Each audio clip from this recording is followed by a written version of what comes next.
നമസ്കാരം. Raf talk ഫുട്ബോളിലേക്ക് ഏവർക്കും സ്വാഗതം. ഖൊബേക്ക എ മിസാവോ മുൻഡിയാൽ വേൾഡ് കപ്പിനുള്ള മിഷൻ ആരംഭിച്ചിരിക്കുന്നു. ക്രിസ്ത്യാനോ റൊണാൾഡോ ഔദ്യോഗികമായി പ്രഖ്യാപിക്കുകയാണ്. യെസ്, പോർച്ചുഗൽ വേൾഡ് കപ്പിനുള്ള അവരുടെ ട്രെയിനിങ് ക്യാമ്പ് ആരംഭിച്ചിരിക്കുന്നു. ഇന്നലെ ആരംഭിച്ച ട്രെയിനിങ് ക്യാമ്പിൽ 23 താരങ്ങളാണ് എത്തിയിരിക്കുന്നത്. ക്രിസ്ത്യാനോ റൊണാൾഡോയാണ് ഇന്നലെ ട്രെയിനിങ് മുന്നിൽ നിന്ന് നയിക്കുന്നത്. കോച്ച് റോബർട്ടോ മാർട്ടിനസിൻ്റെ നിർദ്ദേശങ്ങൾക്കനുസരിച്ച് അവരുടെ ആദ്യ ട്രെയിനിങ് സെഷൻ ഇന്നലെ നടന്നു. 3 താരങ്ങൾ മിസ്സിംഗ് ആണ്.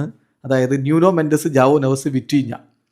ഈ താരങ്ങൾ എത്തിയിട്ടില്ല. ഒപ്പം ഗോൺസാലോ റാമോസും 4 താരങ്ങൾ മിസ്സിംഗ് ആണ്. 23 താരങ്ങളാണ് ഇപ്പോൾ ഉള്ളത്. 27 താരങ്ങളാണ് അവരുടെ സ്ക്വാഡിലുള്ളത്. പക്ഷെ അതിൽ 4ാമത്തെ ഗോൾ കീപ്പറായിട്ട് എടുത്തിട്ടുള്ള റിക്കാർഡോ വെൽഹോ ഒഫീഷ്യലി സ്ക്വാഡിൽ ഉണ്ടാവില്ല. പക്ഷേ ടീമിനോടൊപ്പം യാത്രയൊക്കെ ചെയ്യും. ആവശ്യമെങ്കിൽ മാത്രമേ അദ്ദേഹത്തെ സ്ക്വാഡിൽ ഉൾപ്പെടുത്തേണ്ട ഒരു സ്ഥിതി ഉണ്ടാവുകയുള്ളൂ. എന്ന് പറഞ്ഞാൽ ആർക്കെങ്കിലും പരിക്കൊക്കെ പറ്റുകയാണെങ്കിൽ മാത്രമേ അദ്ദേഹം ഔദ്യോഗികമായിട്ട് സ്ക്വാഡിൽ ഉണ്ടാവൂ. വേൾഡ് കപ്പിൽ 26 അംഗ സ്ക്വാഡാണല്ലോ ഉണ്ടാവുക. ഏതായാലും ഇപ്പോൾ 27 അംഗ സ്ക്വാഡ് പ്രഖ്യാപിച്ചതിൽ 23 താരങ്ങളും ഇന്നലെ ട്രെയിനിങ് ക്യാമ്പിലെത്തി. അവർ ട്രെയിനിങ് ആരംഭിച്ചിട്ടുണ്ട്. അപ്പോൾ ക്രിസ്ത്യാനോ റൊണാൾഡോ വളരെ ആവേശത്തോടു കൂടി ഇതാ വേൾഡ് കപ്പിനുള്ള തങ്ങളുടെ മിഷൻ ഇവിടെ ആരംഭിക്കുകയാണെന്ന് പ്രഖ്യാപിക്കുകയും ചെയ്തു. ടീം പോർച്ചുഗലിൽ തന്നെയാണ് ട്രെയിനിങ് നടത്തുന്നത്.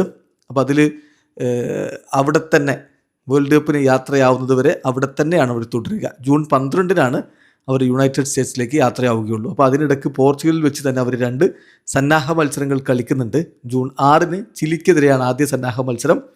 4 ദിവസങ്ങൾ കഴിഞ്ഞിട്ട് അവർ നൈജീരിയക്കെതിരെയും കളിക്കും. ഈ 2 സന്നാഹ മത്സരങ്ങളോടുകൂടി വേൾഡ് കപ്പിനുള്ള കാര്യങ്ങൾ പൂർണ്ണമായിട്ടും സജ്ജമാകും എന്ന പ്രതീക്ഷയിലാണിപ്പോൾ റോബർട്ടോ മാർട്ടീനസ് ഉള്ളത്.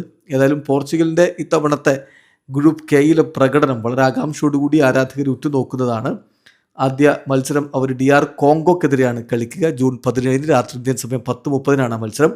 ജൂൺ 23-ന് രാത്രി ഇന്ത്യൻ സമയം 10:30 ഉസ്ബെക്കിസ്ഥാനെതിരെ 2ാമത്തെ കളി. പിന്നെ ജൂൺ 28-ന് പുലർച്ചെ 5 മണിക്ക് കൊളംബിയക്കെതിരെയാണ് ഏറ്റവും ടഫായിട്ടുള്ള ലീഗിലെ മത്സരം വരുന്നത്. ഏതായാലും ജൂൺ 17-ന് ആദ്യ മത്സരമുള്ളൂ എന്നതുകൊണ്ട് ജൂൺ 12-ന് മാത്രമാണ് ടീം അമേരിക്കയിലേക്ക് ട്രാവൽ ചെയ്യുന്നത്. വീഡിയോ അവസാനിക്കുന്നു. ഫുട്ബോൾ ലോകത്തെ കൂടുതൽ വിശേഷങ്ങളുമായി റാഫ് ടോക്സിൽ എത്താം.